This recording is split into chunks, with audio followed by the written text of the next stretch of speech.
Are you all?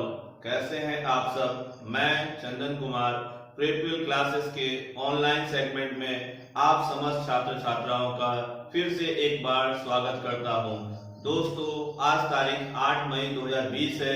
जैसा कि हम क्लास की शुरुआत आज के इतिहास टॉपिक से करते हैं। दोस्तों, आज के इतिहास में हमारा पहला बिंदु है गिरजा देवी।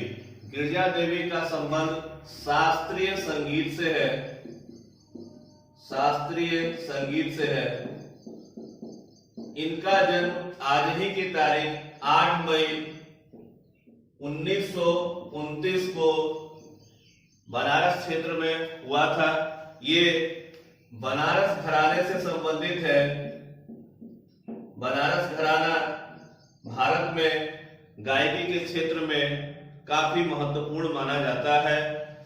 गिरजा देवी को कई सारे महत्वपूर्ण पुरस्कार भी मिले, पद्म भूषण तथा पद्म विभूषण। दोस्तों, इतिहास के टॉपिक में आज का हमारा दूसरा महत्वपूर्ण बिंदु है जीन हेनरी ड्यूरेंट। यह नाम काफी ख्याति प्राप्त नाम है। दोस्तों, आज ही की तारीख 8 मई 1828 को ड्यूरेंट का जन्म स्विट्जरलैंड देश में हुआ था।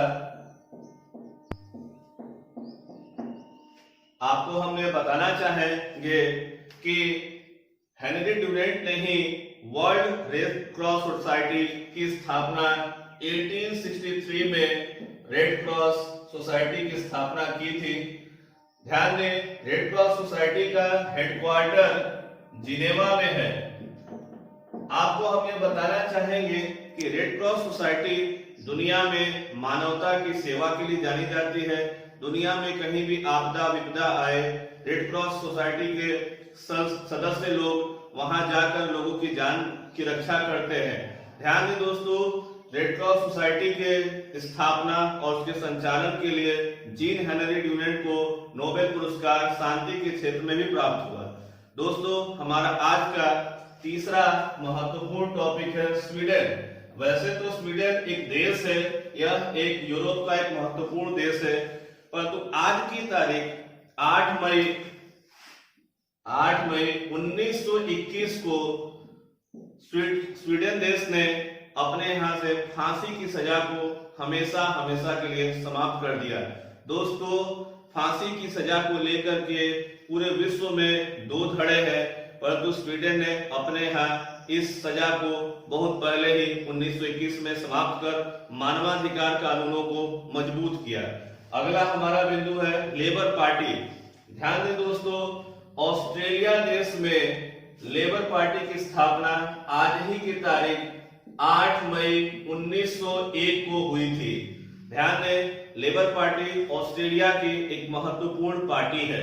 ध्यान दें, हमारा आज का पांचवा बिंदु है हर्नांडो डे सोटो। दोस्तों, इस व्यक्ति ने ही आज ही की तारीख 8 मई 1541 को मिसिसिपी नदी की खोज की थी। मिसिसिपी नदी, ध्यान देंगे आप लोग, मिसिसिपी नदी उत्तरी अमेरिका महाद्वीप की एक महत्वपूर्ण नदी है। तो करेंट अफेयर्स में हमारा पहला टॉपिक है समुद्र सेतु। समुद्र सेतु क्या है? यह एक अभियान का नाम है। ध्यान दें दोस्तों, इस अभियान को भारतीय नौसेना ने चला रखा है। इसकी शुरुआत 8 मई 2020 से हो रही है। इस अभियान के अंतर्गत भारतीय नौसेना मालदीव तथा यूएई में फंसे भारतीय लोगों को लाने का कार्य करेगी। मालदीव से भारतीय लोगों को लाने के लिए जलस्व तथा मगर नामक नौसैनिक बेड़े भेजे जा रहे हैं, जबकि यूएई से लोगों को लाने के लिए आईएनएस शार्दुल को भेजा गया है। दोस्तों, इस अभियान की आवश्यकता क्यों? आपको हम ये बता दें कि पूरी दुनिया कोविड-19 से पीड़ित है। भारत भी इस समस्या से अछूता नहीं है। भारत के लोग दुनिया के अलग अलग देशों में फंसे हुए हैं। उन्हीं देशों से लोगों को लाने के लिए भारतीय नौसेना का एक महत्वपूर्ण अभियान समुद्र सेतु प्रारंभ किया गया है, जिसमें मालदीव तथा यूएई से लोगों को लाया जाएगा। हमारा दूसरा अगला महत्वपूर्ण करंट अफेयर्स है ऑपरेशन जैकफ्रूट। ध्यान दें दोस्तों कि हमारे देश का एक महत्वपूर्ण राज्य जम्मू और कश्मीर है। ये पिछले कई वर्षों से अशांत क्षेत्र रहा है। दोस्तों, भारत सरकार ने वहां से आतंकवादियों को सफाया करने के लिए पिछले कई महीनों से ऑपरेशन जैकफ्रूट चला रखा था। ध्यान देंगे, इस ऑपरेशन जैकफ्रूट से सफलता यह हुई है कि कश्मीर क्षेत्र में एक प्रमुख आतंकवादी जिसका नाम रियाज नायकू है, वह मारा गया है। यह भारतीय सेना के लिए काफी महत्वपूर्ण सफलता है, क्योंकि रियाज नायकू कश्मीर क्षेत्र में एक दुर्दांत अपराधी के रूप में उभरा था और इस पे भारतीय सरकार द्वारा 12 लाख रुपए का इनाम की भी घोषणा की गई थी। कश्मीर में जब से बुरहान वानी नामक एक आतंकी की भारतीय सेना द्वारा हत्या कर दी गई या उस आतंकवादी का सफाया भारतीय सेना ने कर दिया, तब से इस क्षेत्र में आतंकवादी लगातार प्रयास कर रहे हैं कि सरकार को किसी तरह से परेशान किया जा सके और लोगों को वहां स्थिरता न मिल सके। उसके लिए ऑपरेशन जैकफ्रूट चलाया गया और इस ऑपरेशन जैकफ्रूट का जो मास्टरमाइंड हमारे देश के हैं, उनका नाम है अजित डोभाल जी। अजित डोभाल जी वर्तमान में एनएसए के प्रमुख हैं और इनको भारत का जेम्स बॉन्ड भी कहा जाता है। ये बहुत ही महत्वपूर्ण व्यक्ति है। दोस्तों, अगला हमारा महत्वपूर्ण बिंदु है मुस्तफा काज़ेमी।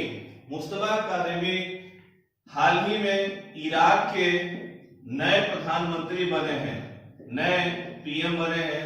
दोस्तों, आपको बता दें कि मुस्तफा काज़ेमी इराक के पीएम बनने से पूर्व यहाँ के प्रमुख जासूस रहे हैं।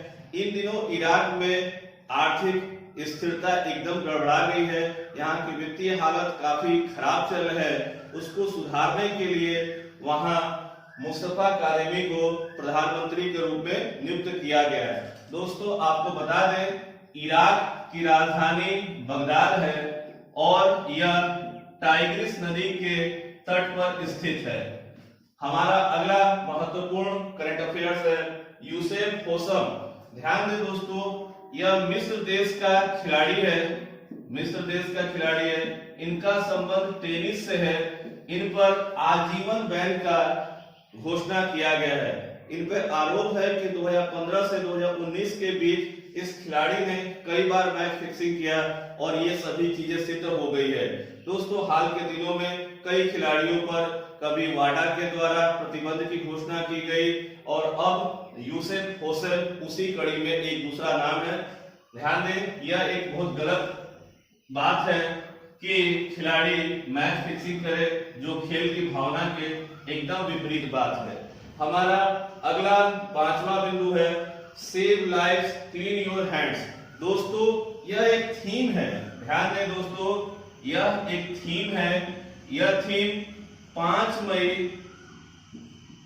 2020 को मनाए गए विश्व हाथ स्वच्छता दिवस वर्ल्ड हैंड वॉशिंग डे पर घोषित किया गया है। दोस्तों, इस समय हाथ की स्वच्छता वैसे भी महत्वपूर्ण हो गई है, क्योंकि कोविड वायरस से लड़ने के लिए हर 20 सेकंड पर हाथ धोने की बात कही जा रही है। कम से कम 20 सेकंड हाथ जरूर धोए।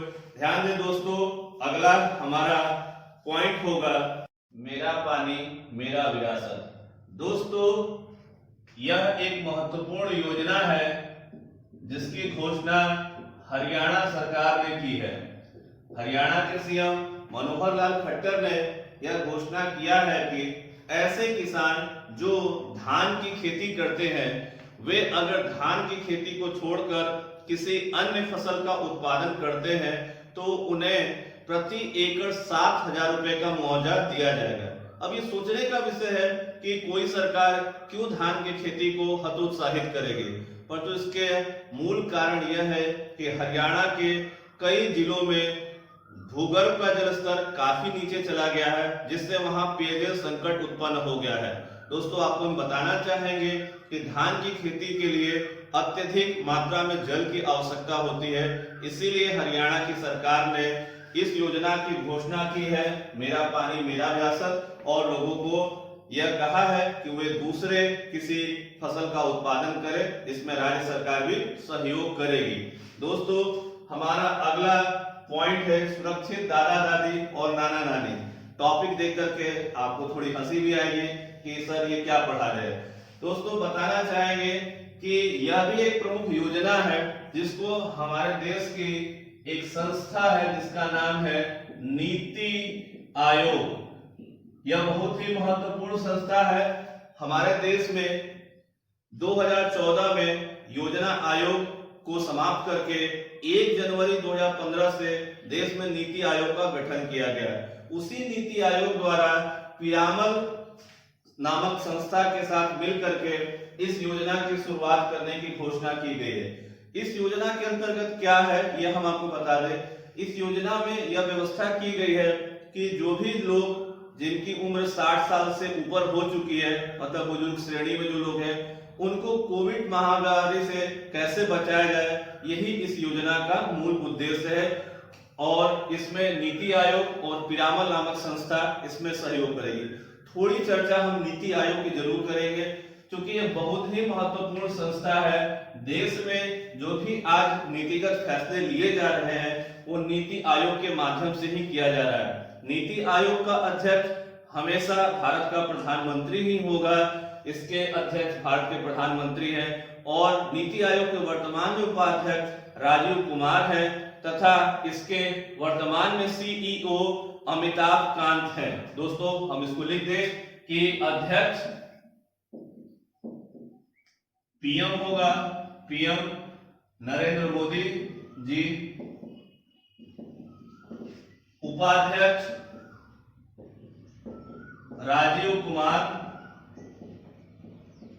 तथा वर्तमान में इसके सीईओ अमिताभ कांत हैं, अमिताभ कांत। तथा इस संस्था का स्थापना कहें या गठन कह लें 1 जनवरी 2015 से है और यह संस्था योजना आयोग को समाप्त करके ही शुरू की गई है। दोस्तों, हमारा अगला जो महत्वपूर्ण बिंदु है उसका नाम है आरएस वेंकटपुरम। यह बहुत ही महत्वपूर्ण होगा।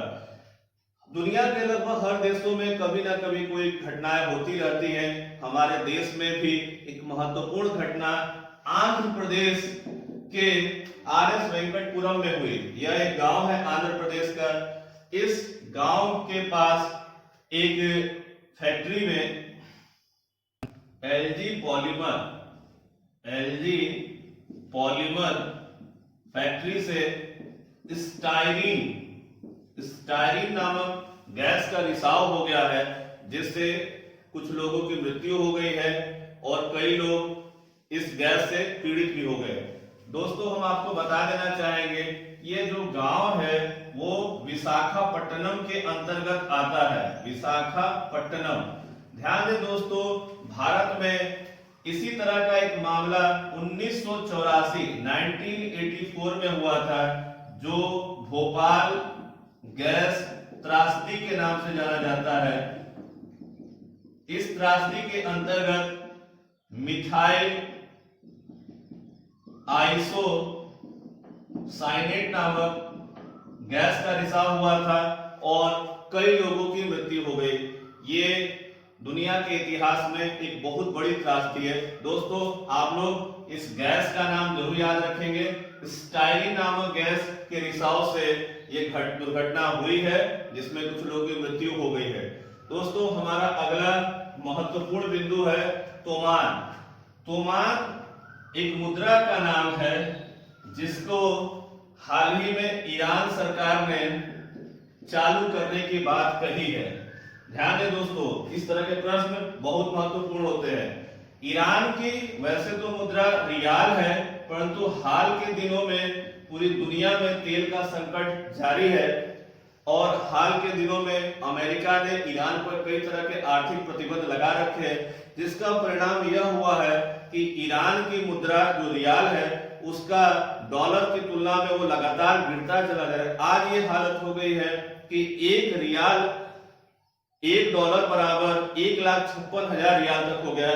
इसलिए इस आर्थिक संकट को दूर करने के लिए और अपनी मुद्रा को थोड़ा मजबूत करने के लिए ईरान के द्वारा एक नई मुद्रा लाने की घोषणा की गई है, जिसका नाम क्या है? तोमान। हमारा अगला बिंदु है निगाह कार्यक्रम। ध्यान दें दोस्तों, इस समय बहुत सारे प्रश्न जो है वो कोविड-19 से आपको मिल रहे हैं। इस पे आपको थोड़ा ध्यान भी रखना है कि कौन सा कार्यक्रम, कौन सा ऐप, कौन सी योजना कहां चलाई जा रही है। उसी तरह से निगाह कार्यक्रम का संबंध हिमाचल प्रदेश राज्य से है। हिमाचल प्रदेश सरकार ने ये घोषणा किया है कि जो भी राज्य में उस राज्य के नागरिक बाहर से आते हैं तो उन्हें बाहर क्वारंटीन किया जाएगा 14 दिनों तक, और उसकी विशेष देखभाल की जाएगी ताकि वो अपने साथ कोरोना वायरस राज्य में न ले जा सके। इसीलिए यह कार्यक्रम चलाया गया। इस कार्यक्रम का नाम रखा गया है निगाह कार्यक्रम। दोस्तों, आपको अगर हमारा यह वीडियो अच्छा लगा हो तो इसे शेयर करें, सब्सक्राइब करें, लाइक करें और बेल आइकन का बटन दबाना ना भूलें। दोस्तों, जय हिंद।